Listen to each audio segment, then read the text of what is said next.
Ryan Garcia nangako mga tol na itutumba niya si Pitbull Isaac Cruz sa loob lamang ng 5 rounds. Katulad lang daw ng estilo ni Pitbull Cruz itong tinalo niya dati na si Oscar Duarte. Tinalo daw niya via stoppage si Oscar Duarte kaya hindi malayong tatalunin din niya si Pitbull Cruz via knockout. Pero aminado si Ryan Garcia na mas malupit lang daw ng kaunti ang skill ni Pitbull Cruz kumpara kay Oscar Duarte.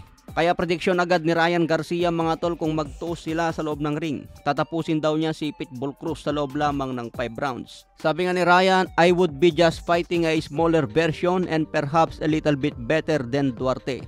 But I can handle that because I knock out Duarte. I feel like I can knock out Pitbull within 5 rounds. It will be easy to hit him with a jab because he's coming forward at me anyway. He's going to have to eat something. Yan nga po yung payag ni Ryan Garcia, mas madali daw niya patamaan ng jab si Pitbull Cruz dahil paabante ang tirada. Mas maliit lang daw ng kaunti si Pitbull Cruz kumpara kay Oscar Duarte. Kaya para kay Ryan Garcia, napakadaling tamaan ng isang maliit na Pitbull Cruz. So anong masasabi nyo mga tol sa payag na yan ni Ryan Garcia? Kumpiyansa nga po si Ryan Garcia na kaya niya talunin si Devin Haney ngayong April 20. Naghahanda raw ng todo si Ryan Garcia, agawin daw niya ang WBC belt ni Devin Haney at makipag-unification agad kay Pitbull Isaac Cruz. Nakaplano agad ang susunod na akbang ni Ryan Garcia. Malapit na ang April 20 mga tol kaya ito ang abangan natin ngayong buwan.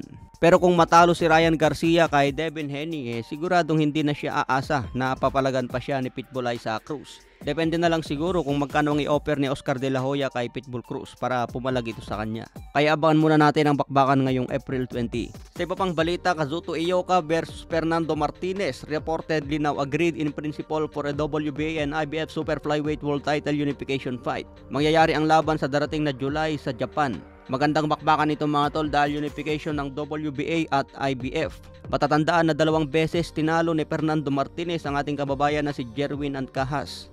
Ngayon naman dadayo mismo si Fernando Martinez sa baluarte ni Kazuto Ioka sa Japan. Kita nyo naman mga tol, dinadayo na ang mga taga-Japanese dahil nandun ang pera.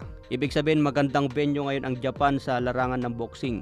Kaya hindi na tayo magtaka kung bakit dyan lumalaban si The Monster na Oya Inoue. Dahil mas malaki ang binabayad kay Inoue dyan kumpara sa US. May kartada nga po si Fernando Martinez na 16 wins, 9 KOs, walang talo. Huling tinalo niya si Jerwin Ancajas at si Jade Bornea. Tinapos niya via TKO sa round 11 itong si Jade Bornea. Samantala si Kazuto Ioka 31 wins, 16 KOs, may 2 talo. Natalo kay Donny Nietes noong 2018 via split decision. Pero tinalo din niya si Donny Nietes noong 2022. Kaya magandang bakbakan nito mga tol, pero yamado pa rin dyan si Daniel Martinez. Alaga ni Marcos Maidana itong si Daniel Martinez. Kaya agresibo din ang galawan at talagang volume puncher.